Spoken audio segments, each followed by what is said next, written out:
I was discriminated against my entire life because of my golden child sister. She now tried walking down the aisle at my wedding, and I finally got revenge. Ever since I could remember, my parents loved my sister more and treated her like a golden child. They didn't even try to be subtle about it because every time I accused her of stealing my clothes, they wouldn't believe me. But if she said that I took her toilet paper, I would get grounded. Even if there was undeniable proof, they'd still give her a lesser punishment and try to find a way to scold me in tandem. My birthday cake had to be a flavor she wanted, and my parents always denied knowing I didn't like that type of cake. Our family vacations were always to the places she wanted, even if it was an event that should be about me. My sister grew up spoiled and didn't like me, just used me as a punching bag. Initially, she would ignore me, but then things worsened as we became teenagers. My parents loved to boast about her achievements but never mentioned any issues, whereas with me, they loved to bring out any flaws of mine constantly as teasing material. In high school, she had no friends, and I wasn't surprised.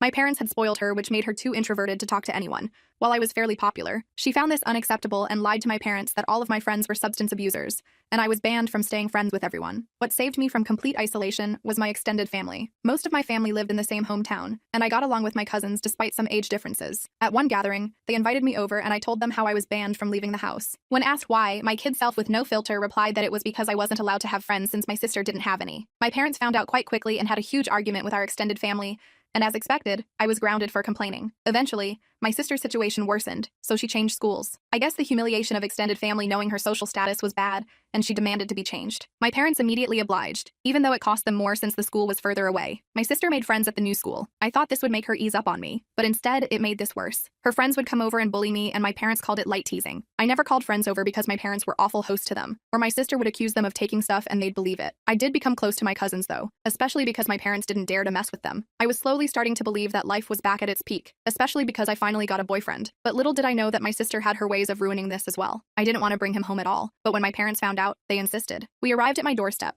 and since the moment he entered, my sister had been staring at him. At one point, we were separated, and he came to find me to tell me that my sister was flirting with him. He said that she came over with revealing clothing, batting her eyelashes badly, and started telling him how bad I was, and how good she was at having intimacy. He told me how he didn't want to listen to more of it and came to find me. I told him that he should leave and that I was going to confront her about it. When I confronted her about it in front of my parents, my sister told them a different story, that my boyfriend had instead tried to flirt with her, but she naturally refused since she would never do that to me. I forgot how favored my sister was, and of course they sided with her. My boyfriend wasn't perfect, but I immediately believed him. No offense to her, but she had the same body as my parents who were overweight. I knew for a fact that my boyfriend wouldn't try to cheat on my model body with my sisters. I argued back and forth with them, but my parents prohibited me from dating such a terrible boy. We tried keeping our relationship a secret, but failed to do so because my boyfriend wanted to get touchy once in a while. I ended up dating a different guy, but history repeated itself and the same story took place. I tried pointing out how this happened again, but they decided that meant I was incapable of making good choices and kept picking bad boyfriends. My new boyfriend was traumatized from this experience, so he broke up with me. Thanks to my sister, I was named the high school sleuth and failed to get into new relationships. The tables turned, and for once in her life, my sister brought her first boyfriend home. Since the first second that boy entered the house, he was flooded with stories about my sister. After 2 hours of boring stories about my sister, I could tell that my sister's boyfriend was excited to leave. As soon as he left, my parents aimed toward me and asked, why couldn't I be like my sister and find myself someone like that? Their relationship lasted 3 days because that poor guy couldn't carry that much weight on his shoulders,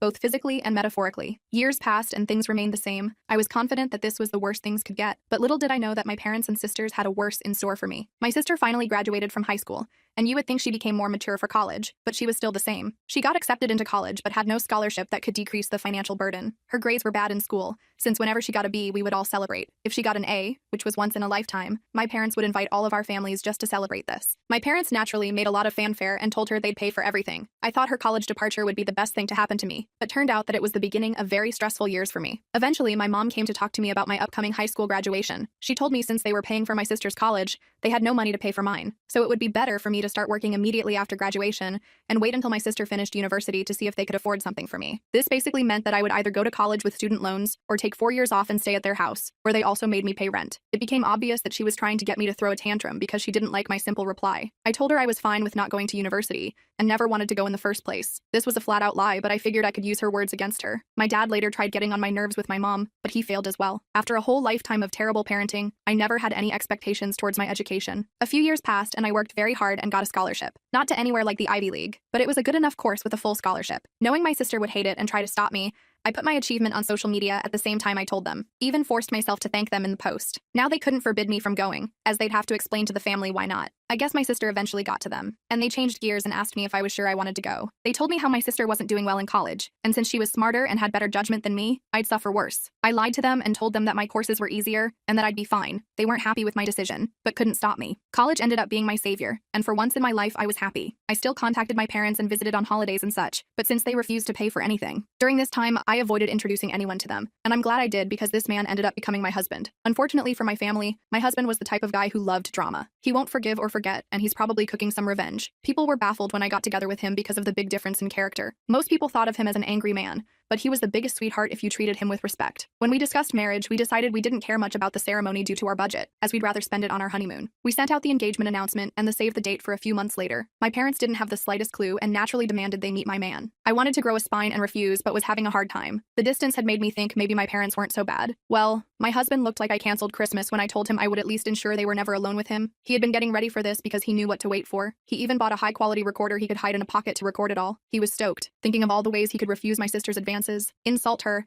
and then spread the recording of her attempts to my family. I refused to go with him, so he went alone and excited to meet them. When he came back an hour later, he had the most euphoric look on his face. Before I could say anything, he started shouting, "Babe, you won't believe the awful thing they wanted. We have so many opportunities to F them over." I was confused and wanted to hear the recording, but he told me it was better to listen to him first, or else I'd misunderstand him. As I was listening to his story, I realized I made the best decision of my life by choosing this man as my husband. My husband was the best thing that had happened to me, and I was glad that there was someone who would finally step up for me. He went over to my parents' house to meet them, and when he came back, he told me how many opportunities we had to F them over. I asked him to tell me what he meant, and he began telling me what had happened. My parents weren't necessarily happy with my husband because of his aggressive character, but they said how we're willing to pay for my wedding, on one condition. My sister would walk down the aisle on my wedding first, and in a wedding dress. My husband asked why, and they said that it wasn't okay for a younger sister to marry first, so it was only fair if my sister had at least the experience of it. My husband told me how he recorded the entire conversation with a grin on his face. He didn't try to say no to my parents because he was planning revenge. My husband told me how this was a perfect opportunity for revenge, and it helped me get out of a horrible headspace. We had a blast thinking up ways to screw them over this. We then called his much more level-headed brother when we decided on a plan. It involved having 2 venue addresses and giving them the wrong one. My husband's brother scolded us for this idea, calling it unethical and a horrible thing to do. So instead, we decided to invite my parents and hire security and not let them in. We also created the best scheme to get my parents to pay for the most expensive wedding we could get. My husband went back to my parents and said that he was willing to accept their offer, even though I wouldn't like it. He pointed out I don't like conflict, so if I was surprised by it, I might not throw a tantrum in front of all the people. Once that was agreed on, my husband brought up the pay. He told them that if they were to pay for the wedding, I would feel even more pressure to keep quiet. Once my husband and my father shook hands, I saw my grown sister skipping with joy in the video. For any discussion about my sister walking down the aisle before me,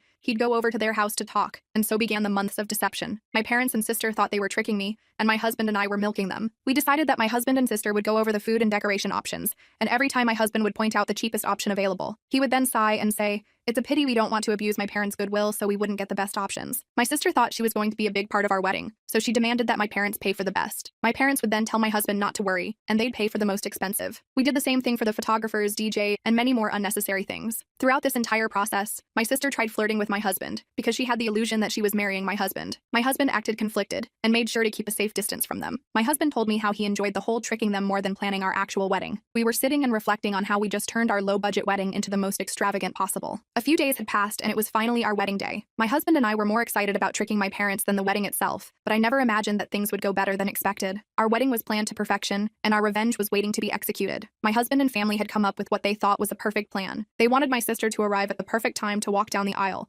so they would avoid talking to me. My husband and I made sure to keep our security hidden at first. As the guests and my parents arrived, all they could see was a woman with a list of names to check. Only after my parents arrived and sat down did we bring out security. We told him to not allow anyone my sister in, and even agreed to pay a handsome tip if he didn't reveal we told him that. A few minutes later, my parents got a text message from my sister which said that my sister was 5 minutes away. My dad stood up and made some gestures with his head, and soon enough my bridesmaids were following him. After they all went down and took their places, my dad stood up at the entrance, as if waiting for me. A friend of mine in on the plan texted me and told me to get ready. As soon as my dad took his position, the bridal song started playing.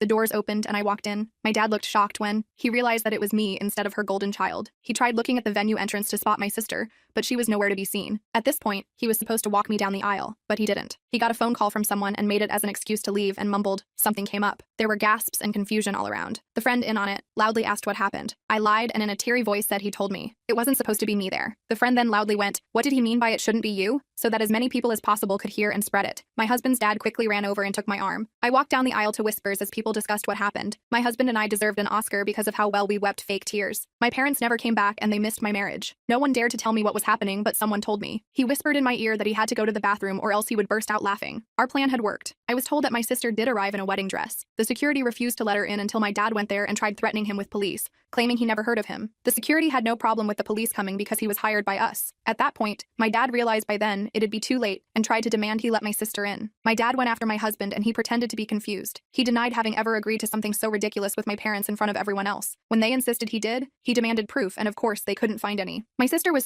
crying and apparently sat on the floor kicking her legs like a kid. My dad looked like he'd beat my husband, but security and other people held him back. The venue had cameras, but they refused to show me the recording of my dad punching my husband. But some people took videos and even uploaded them online. Watching my parents and sister get ripped apart by any and everyone who came out to check the drama was delicious. After years and years of being accused of stuff and not believed, to watch them have a taste was one of the best wedding gifts. My mother was crying, my dad kept changing from purple to white, and my sister was still on the floor crying and screaming. They kept insisting that my husband was in on it, but people kept asking why would my husband agree, why was there no proof, and why they wanted my sister to do this to my wedding. They were told to leave and had no choice but to do so. My dad apparently had to drag my sister up as she refused to leave the ground. Their taxi arrived, and before my dad got in, he said, "You guys are going to pay me back every penny." We were glad that he was gone and all of us went back to enjoying our marriage.